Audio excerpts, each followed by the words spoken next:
Alors, notre prochain invité, c'est le maire de Montmagny. On le voit un petit peu plus souvent qu'auparavant. Absolument. Puis Ouais. je suis bien heureux. Oui, bien moi Oui. aussi. Puis d'abord, bonjour. Bonjour, Monsieur Michel. le maire.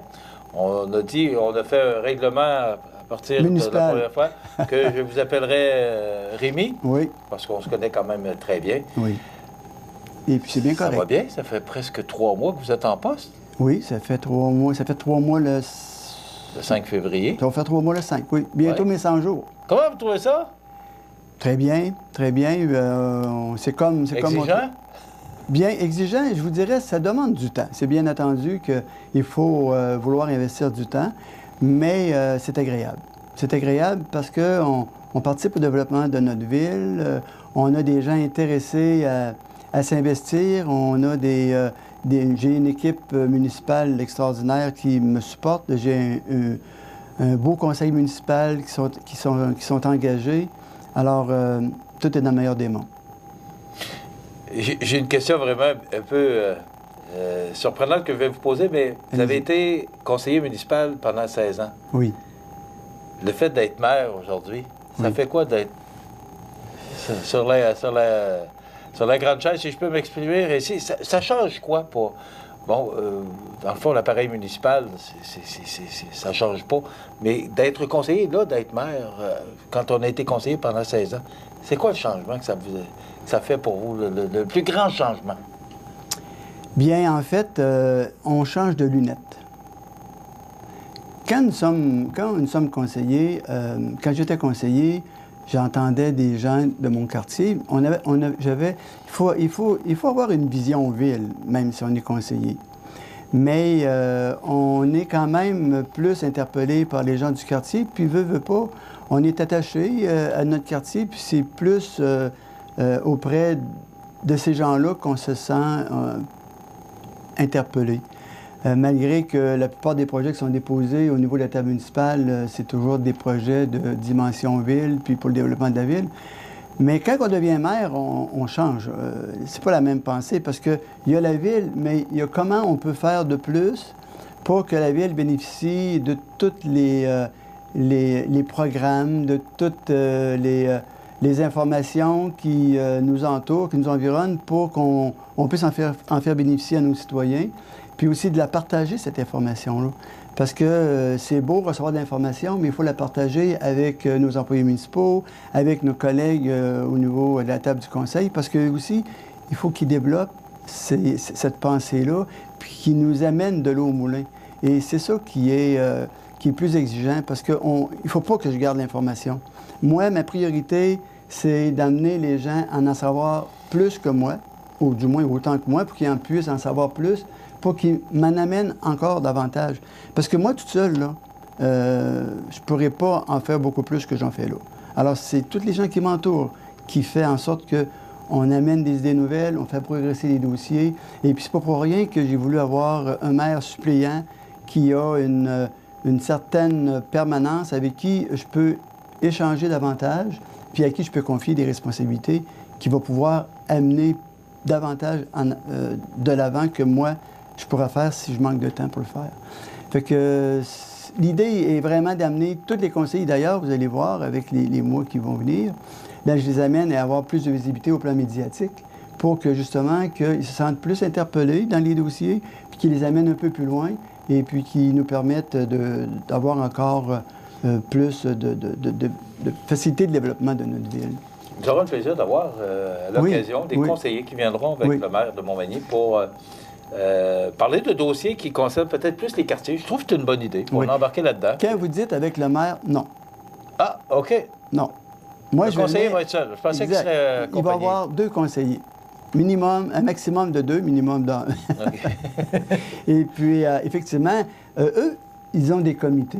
Et puis, à l'intérieur de ces comités-là, ils nous déposent des rapports. Et puis, durant les rencontres du conseil municipal, on échange sur les points saillants. Et c'est ces points saillants-là que je vais leur demander de venir vous livrer, de livrer à la population, pour avoir des discussions avec vous, puis en même temps, bien, les faire avancer. Parce que, vous savez, quand on se questionne sur le développement de l'urbanisme, puis qu'on parle de ce qui est possible aussi de discuter, parce qu'il y a quand même des volets confidentiels, tant que c'est pas public, c'est difficile des fois de parler d'un dossier. Hein. On sait que quelqu'un qui vient chez nous frapper à la porte pour avoir des informations pour investir, bien, on peut pas, on doit respecter le volet de confidentialité, mais il y a quand même des comités sur lesquels on peut parler de développement, d'aménagement, au niveau du comité d'embellissement, au niveau du tourisme. Alors, ils vont venir parler de leurs préoccupations et puis ils vont pouvoir être interpellés par la suite par les citoyens. Ils vont dire, oui, votre idée est bonne, mais avez-vous pensé à ça? Avez-vous pensé à ça? Ça fait que ça va permettre aux citoyens de voir leurs conseillers et puis de mieux les connaître, mais aussi ça dégage un peu le maire, parce que les conseillers, c'est pour ça que je vous posais la question tantôt, c'est que les conseillers ont ont une grande responsabilité. Exact. Tout ne va pas sur la tête du maire. Exactement. Les conseillers, donc, c'est un peu ça le rôle qu'ils ont à faire. Fait qu'on aura l'occasion au cours des prochains mois, c'est dans une quinzaine de jours, je pense que nous aurons cette première expérience avec nous. Oui, en février, je vais faire la tournée au niveau des différents médias parce qu'il va avoir la possibilité d'aller à la radio, de venir ici. Et puis, je vais faire le tour avec eux pour annoncer un peu l'orientation médiatique que je veux offrir aux conseillers. Puis après ça, ils vont venir vous entretenir de leur sujet. M. Rémy, le temps passe vite. Très vite, je sais. J'ai fait un commentaire lundi dernier par rapport à la protection civile, ou je ne sais pas exactement qui intervient dans ce moment-là, mais à l'intervention extrêmement rapide des gens de la ville pour casser la glace, l'embarque qu'il y avait au Pont-Rivard. Oui. J'ai félicité, probablement vous en tête, parce que c'est le maire qui prend les décisions dans ces moments-là. On voit ce que Duberger-les-Saules vit et de voir que les glaces ont été cassées à 11h30, 23h30 le vendredi soir. Oui. Cette intervention-là a probablement permis d'éviter le pire. Bien, souhaitons qu'il ne serait rien arrivé, mais la prévention, c'est la règle numéro 1 de la ville de Montmagny. Le matin même, je rencontrais le directeur général et puis justement, on discutait. Bon, on était en surveillance de la rivière. Et puis, le soir même le matin même, je disais, écoutez, il va falloir aller... il faut falloir s'informer pour aller chercher une grenouille éventuellement, parce que ça bloque toujours au pont de fer. Hein? Quand là, les glaces partent... Puis Pont-Rivard aussi, là. Oui, mais au Pont-Rivard, on est capable, avec une pelle, justement, de venir casser la glace. Mais quand on arrive au pont de fer, puis que ça ne veut pas se dégager, on n'est pas capable avec une pelle mécanique. Donc, déjà là, on se prépare pour intervenir avec une grenouille éventuellement, justement pour sécuriser les gens du quartier, pour... justement, éviter qu'il y ait des embâcles et des débordements. Et puis, c'est la priorité numéro 1. Beaucoup de prévention, c'est le mot d'ordre qu'on se donne à la ville. Mais comment ça fonctionne? C'est que le système d'intervention vous communique avec vous, puis vous prenez la décision? Comment ça se passe? Bien, en fait, le directeur général et le directeur du service incendie sont en communication. On a des responsables de la sécurité civile qui, déjà, ont des points de repère pour aller faire des vérifications. Ils en informent la direction, et puis c'est là qu'on déclenche l'opération surveillance. Et puis c'est de cette façon-là qu'on arrive rapidement. Parce que les gens... Vous savez, même quand il fait noir le soir, là, on a les gens des travaux publics qui font le tour des rues, là, ils ne se promènent pas, là, ils font de la surveillance. Vous savez, des fois, on dit, on a vu passer le coordonnateur des travaux publics, on a vu passer le directeur en auto, camion. Ils ne se promènent pas. Ils font de la surveillance. Soit qu'ils font du repérage, justement, au niveau du déneigement, ils font du repérage au niveau de la surveillance de la rivière. Donc, c'est pas des gens qui se promènent. Ils n'ont pas le temps de se promener. Mais je pense que cette intervention, quand on regarde ce qui s'est passé à Québec, on est content. Elle était justifiée, bravo. Félicitations, parce que je pense qu'on a vraiment évité le pire quand on regarde ce qui s'est passé ailleurs. Exact. Rapidement, vous étiez au salon d'habitation, un gros succès? Le salon d'habitation, écoutez, quand c'était notre deuxième... C'était notre deuxième année, puis je vous dis, les jeunes nous demandent, vous allez faire là au salon d'habitation? Bien, j'ai dit, on va vendre la ville. Et puis, effectivement, l'an passé, ça a donné des bons résultats parce qu'il y a des investisseurs, des promoteurs qui sont venus nous rencontrer, puis ils se sont intéressés à notre ville, ils se sont intéressés aussi au potentiel de développement. Et puis, on va annoncer bientôt qu'il va y avoir 60 nouveaux terrains qui vont être disponibles à la construction, justement, dans votre quartier, dans la place des Tourterelles. Alors, c'est grâce à notre présence au salon d'habitation qui a fait en sorte qu'il y a eu des gens qui ont été intéressés par nous, qui sont venus nous rencontrer, puis on a fait affaire ensemble. Cette année, on a eu beaucoup de visiteurs. D'ailleurs, une douzaine, 12 à 15 personnes qui constituent des familles qui ont de l'intérêt à venir nous rencontrer pour en savoir un peu plus. Fait que ça nous donne beaucoup de visibilité au niveau touristique, au niveau du développement, et puis ça a des belles retombées. Les gens nous connaissent. Les gens nous connaissent, vous savez. Hein? Oui, c'est ça. Puis on voit l'intérêt aussi des gens. Les gens nous connaissent. On en parlait dans le bulletin de nouvelles. On va s'arrêter quelques instants, M. le maire. On va revenir. Et je vous le dis, je reviens sur la question du cannabis, parce que j'ai quelques questions à poser au maire par rapport à la légalisation du cannabis qui s'en vient probablement en juillet prochain. Oui. Donc, on veut savoir la position de la Ville là-dessus, donc restez avec nous. Alors, il nous reste passablement de temps pour parler d'un sujet qui nous intéresse au plus haut point, c'est la légalisation du cannabis qui devrait se faire au mois de juillet. En tout cas, M. Trudeau n'est pas trop clair là-dessus, mais ça, à l'été prochain. Moi, ce que je veux savoir, Rémi, quelle est l'implication pour le conseil municipal, pour la ville de Montmagny, une telle loi? Vous savez, quand vous dites qu'il nous intéresse, c'est pas le bon mot. Ça nous préoccupe, parce que ça m'intéresse. Effectivement. En bout de ligne, ça m'intéresse merci pas de me corriger, parce que je pense que c'est approprié. Ça m'intéresse effectivement, ça nous préoccupe. Oui. Moi, ça me préoccupe beaucoup, pour toutes sortes de raisons, que ce soit au niveau de la conduite automobile, mais parlons de notre ville. Il y a beaucoup d'effets, il y a beaucoup de préoccupations probablement pour le conseil municipal aussi. Oui. En fait, il faut comprendre que le gouvernement fédéral, la position du gouvernement fédéral ou la législation fait en sorte qu'ils autorisent des choses que les villes, c'est pas harmonisé. C'est-à-dire que le gouvernement fédéral et les provinces, ils sont pas harmonisés au niveau de ce qui s'en vient en termes de législation. Le gouvernement fédéral permet la culture de plants dans les maisons. Le gouvernement provincial ne permet pas la culture de plants dans les maisons. Il y a des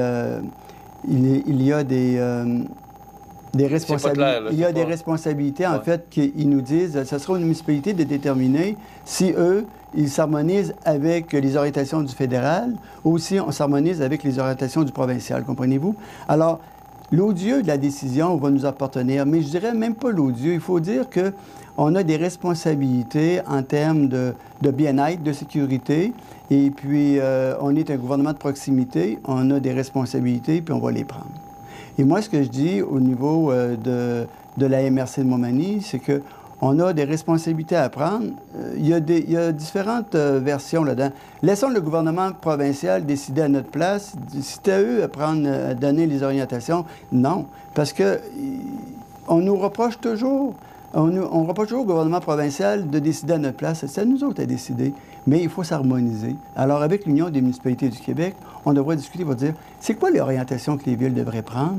Et puis, moi, je veux m'assurer que on ait une réglementation qui va être respectueuse des citoyens qui ne consomment pas, comme qui va être aussi qui va assurer la sécurité des gens qui conduisent, la sécurité des gens qui circulent dans la rue, et aussi le bien-être des gens qui vont participer à des événements publics.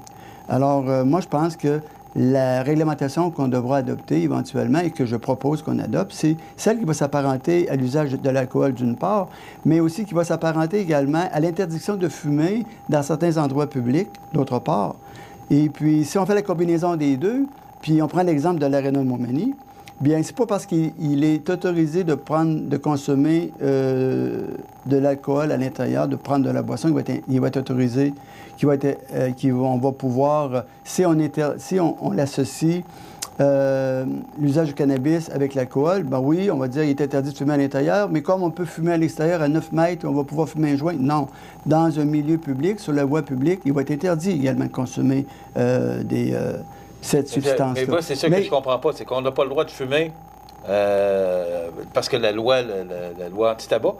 Puis là, on aurait le droit de fumer un joint. Moi, je suis un peu surpris de tout ça. Il y a de l'incohérence. L'incohérence, mais en même temps, il faut voir un peu plus loin quand on adopte une loi. Il faut voir dans l'application comment ça va se vivre. Et ça, on dirait qu'ils sont trop loin, là. Je m'excuse, là, mais... Ça va trop vite, aussi. Oui, mais ils sont trop loin du vrai monde, je pense, des fois, dans nos gouvernements supérieurs. Même si on a des députés qui sont présents dans nos circonscriptions de temps à autre, ils sont loin du quotidien. quand tu vas faire ton épicerie, là, puis tu te fais côtoyer, puis tu te dis, hey, qu'est-ce qui va se passer? Là? Comment que vous allez réglementer ça, l'usage du cannabis et tout ça? Bien, on est interpellé régulièrement, là, puis je parle de l'épicerie, mais je prends ma marche régulièrement, puis je vais un peu, hein, on côtoie le monde, puis le monde sont préoccupés, et ils veulent savoir, puis ils veulent connaître la position du conseil municipal. Et puis, je tiens à les rassurer qu'on va prendre nos responsabilités, et puis on va devenir un levier d'entraînement pour les autres municipalités, espérons-le, pour qu'on adopte un règlement qui va être... mais il va y avoir une réglementation quand même. Absolument, absolument. C'est important de le mentionner. Oui, et on est déjà en discussion à l'interne au niveau de la municipalité pour regarder là, toutes les possibilités là, de venir modifier notre réglementation actuelle au niveau de la consommation. Hein? Non, c'est pas simple parce que d'autres vont dire, ben oui, mais les droits et libertés, puis ceux qui consomment pour des fins thérapeutiques, bien, écoutez, je veux bien croire qu'on peut consommer pour des fins thérapeutiques, mais c'est pas nécessaire d'afficher notre maladie en public non plus. Là. Alors, si on consomme pour ces fins-là, on consomme chez nous. Hein? Donc, on pourrait voir, là, il y a déjà des rencontres avec l'UMQ. Parce qu'on n'est pas juste Montmagny, là, c'est toutes les municipalités. Bien, moi, je m'assure qu'au niveau du congrès qui s'en vient au mois de mai, qu'il y ait des espaces pour qu'on en discute, puis qu'on ait des orientations. Justement, je parlais avec ma secrétaire cette semaine, et on est en contact là, avec le président de l'UMQ pour s'assurer que... Exactement, M. Cusson, pour s'assurer qu'on va avoir de l'espace pour qu'on échange et puis qu'on se donne des orientations. C'est déjà terminé? Déjà terminé. Ouais. Faudrait... Hein, faudrait se voir plus souvent, parce qu'il y a beaucoup de sujets à discuter. C'est ça, peut-être que plus souvent que trop longtemps. Alors, merci beaucoup, M. Rémi Langevin, et je vous rappelle, dans 15 jours, nous aurons 1 ou 2 conseillers, là, selon les volontés de notre maire, mais je pense que ça va être intéressant de pouvoir entendre maintenant les conseillers qui vont venir nous parler ici même sur CMA TV. Absolument.